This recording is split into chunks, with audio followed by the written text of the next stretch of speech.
mitos atau fakta? Cerita Kang Azo Cekas. Jangan lupa subscribe, like, komen, dan share. Terima kasih. Baraya Cekas. Ikuti ceritanya. Mitos Mbah Jawer, penguasa Jatiluhur. Bendungan Jatiluhur mulai dibangun pada tahun 1957 saat pemerintahan Presiden Soekarno dan selesai pada tahun 1967 saat pemerintahan Presiden Soeharto. Proyek ini dilakukan oleh kontraktor dari Perancis bekerja sama dengan tenaga ahli dan buruh Indonesia. Proyek mega ini memerlukan biaya besar, terutama karena dibangun saat negara sedang mengalami kesulitan ekonomi. Selain itu, menurut orang-orang yang terlibat langsung dalam pembangunannya, proyek ini juga diketahui menelan korban jiwa yang tidak sedikit. Oleh karena itu, selain cerita tentang kehebatan proyek ini, juga berkembang cerita mistis seputar bendungan. Masyarakat yang tinggal di sepanjang Sungai Citarum memiliki cerita mitos yang diturunkan secara turun-temurun, termasuk mitos tentang adanya penguasa mistis bendungan Jatiluhur yang bernama Mbah Jawer. Ceritanya berawal dari sebuah keluarga yang tinggal di daerah aliran Sungai Citarum dan menunggu kelahiran anak. Setelah menunggu lama, akhirnya anak yang dinanti lahir.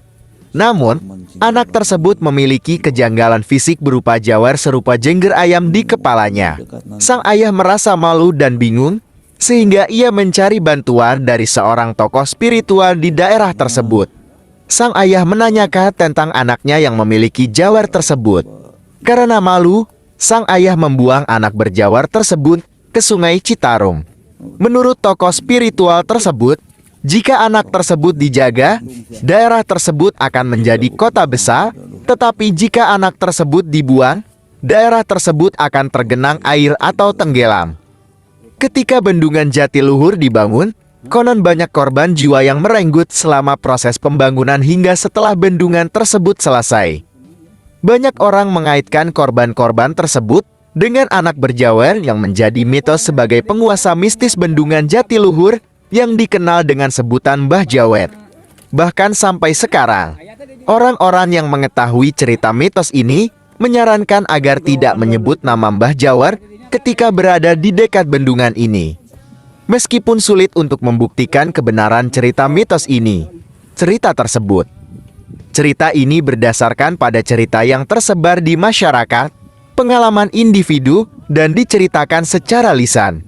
Setiap orang memiliki pengalaman yang berbeda terhadap mitos dan pengalaman mistis yang disebutkan di atas. Nah, Baraya Cekas, demikian mitos Mbah Jawer, semoga menambah wawasan. Dan intinya adalah kita harus menjaga kelestarian lingkungan. Sampai bertemu di cerita berikutnya. Terima kasih.